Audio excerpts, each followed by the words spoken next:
Retrouvez le débat de Smart Impact avec Veolia.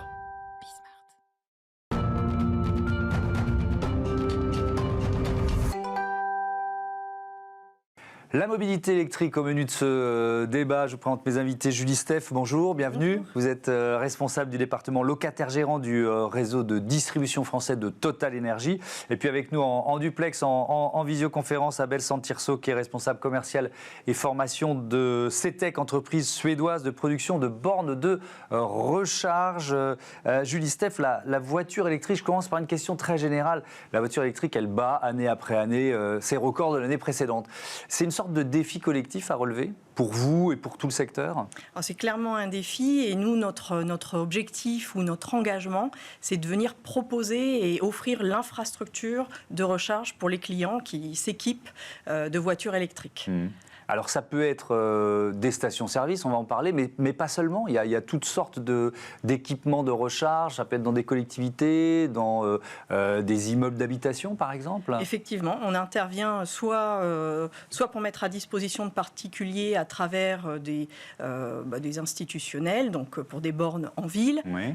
Mises à disposition des particuliers, ou ça peut être des bornes qu'on vient mettre chez des entreprises pour que les employés puissent se recharger pendant qu'ils sont garés la journée. Et puis aussi, on propose ce service de recharge aux particuliers. Et ce maillage que propose Total Energy en France aujourd'hui, ça représente combien de stations de recharge ? Alors aujourd'hui, on a à peu près 15 000 points de recharge opérés en France. Et pour ce qui concerne les stations-service, on va avoir à la fin de l'année 250 sites sur lesquels on proposera de la recharge rapide haute puissance. Ouais, c'est encore petit par rapport... Je ne sais pas, c'est combien de stations-service classiques, on va dire, Total en France? Alors nous, on a 2500 stations-service à la marque Total Energy ou Total Energy Access. Alors je me tourne maintenant vers Abel Santirso, qu'on va finalement joindre au téléphone, parce qu'on a des petits soucis de liaison. Est-ce que vous pouvez nous présenter CETEC? C'est quoi votre cœur de métier et votre place sur le marché? Alors, la société CETEC est une société suédoise. Nous sommes considérés aujourd'hui comme le leader mondial de la charge. Nous ne nous occupons pas que de charge véhicule électrique, mais également de charge véhicule 12 volts, 24 volts, donc camions et voitures. Et nous sommes existants depuis 26 ans, avec énormément de brevets basés uniquement sur le monde de la charge batterie.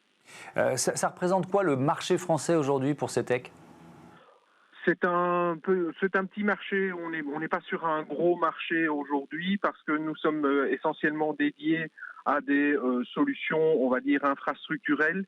Sur ces solutions-là, au niveau charge véhicule électrique, par exemple, nous sommes plus actifs pour l'instant en Scandinavie, qui a pris énormément, évidemment, d'avance sur nos marchés européens typiques. Julie Steph, vous venez d'inaugurer à Metz votre deuxième station-service 100% électrique. Qu'est-ce qu'on y trouve de différent? J'imagine bien à quoi ça ressemble, mais quel service, comment vous les avez conçus, ces stations? Alors déjà, on ne retrouve plus de carburant. Oui. On les supprime et puis on vend de la recharge rapide, donc haute puissance, qui permet de recharger rapidement en 20-30 minutes votre véhicule.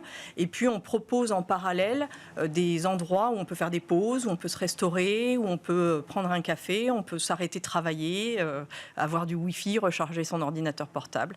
Donc voilà, un lieu de pause et de recharge aussi en énergie pour nos clients. Oui, je crois que vous avez une station de ce type-là à La Défense, à Paris. Ça vous a servi de modèle en quelque sorte, ou de labo? Exactement. Donc ça a été la première. Elle est aujourd'hui très fréquentée par les clients.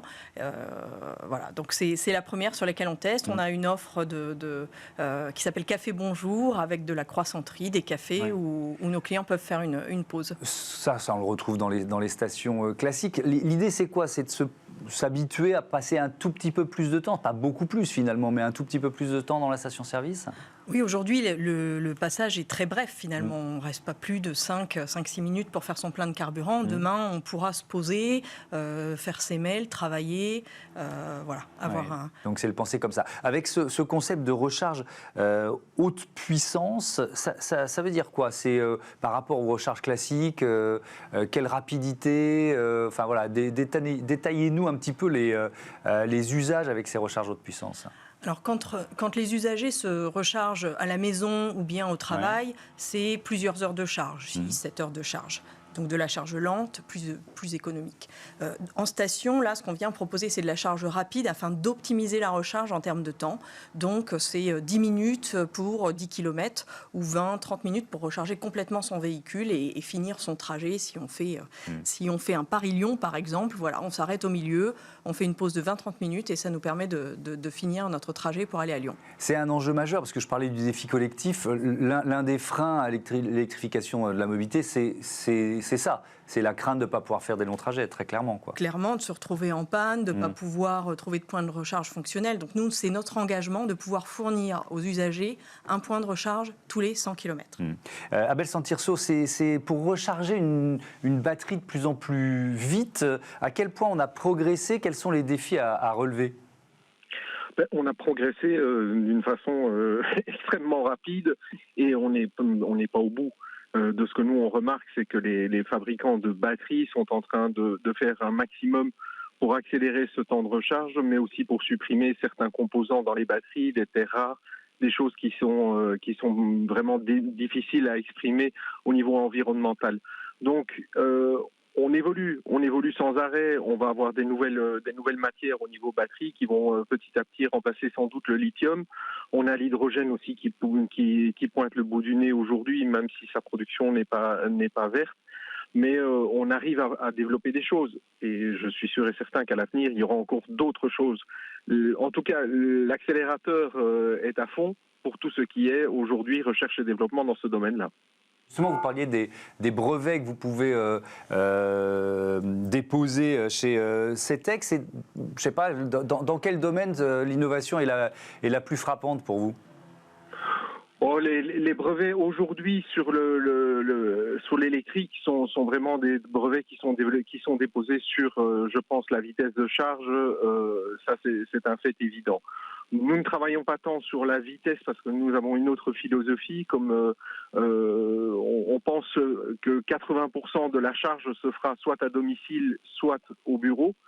Vous n'avez pas besoin d'une charge rapide. Vous avez besoin d'une charge qui soit assurée pendant la nuit, pendant les heures creuses par exemple. Et vous aurez besoin de cette charge rapide lors de longs déplacements.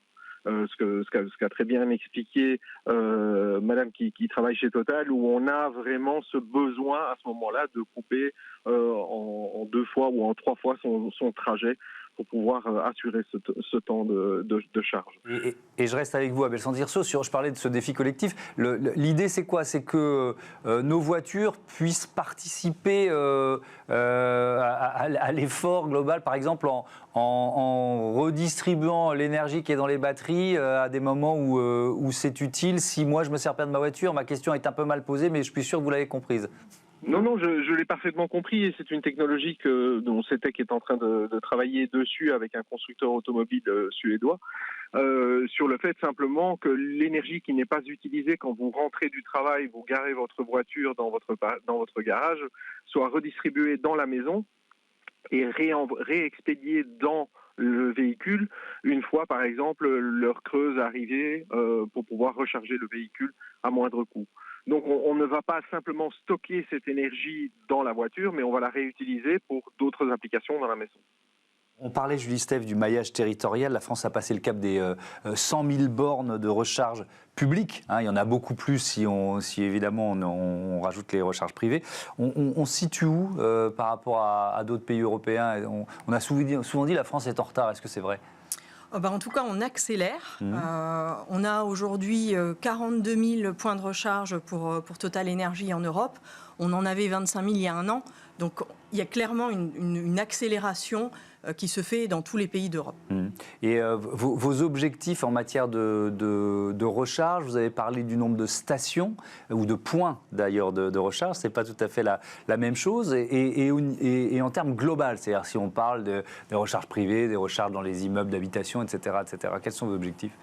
Alors ça, au niveau mondial, on a pour objectif d'avoir 150 000 points de recharge dans le monde en 2025. Avec quelle ambition? Ça placerait Total Energy à quel niveau par rapport à des concurrents? On espère être très bien placé. Après, l'accélération des autres acteurs est difficile à mesurer. Mais en tout cas, aujourd'hui, en France, sur autoroute, on est le premier acteur en termes de sites équipés de recharge haute puissance. Ce qui est frappant, Abel Santirso, c'est la rapidité des changements. C'est-à-dire que cette bascule vers la mobilité électrique, elle se fait notamment au détriment du diesel. Est-ce que c'était imaginable, je ne sais pas, il y a seulement 10 ans, ce qu'on est en train de vivre?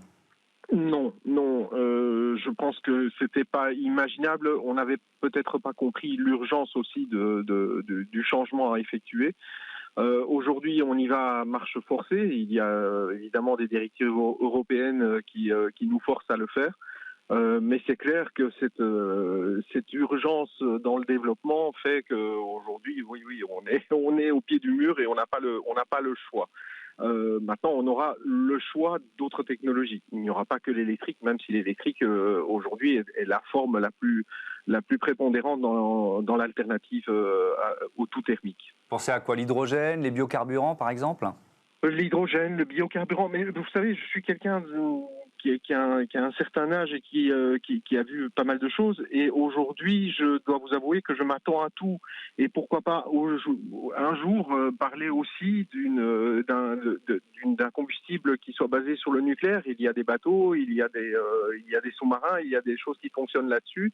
Il y a beaucoup de possibilités et on n'en est qu'au début. Et je pense que l'être humain a ce don de pouvoir créer, quand il est dans cette urgence et dans ce besoin, de créer quelque chose assez rapidement. Maintenant, il faudra mesurer les conséquences de tout ça, évidemment. Évidemment. Merci beaucoup, Abel Santirso. Merci, Julie Steph, d'être venue de partager avec nous ces enjeux, les leviers de la mobilité électrique. On passe tout de suite à notre rubrique consacrée aux startups éco-responsables. On va parler de viande végétale.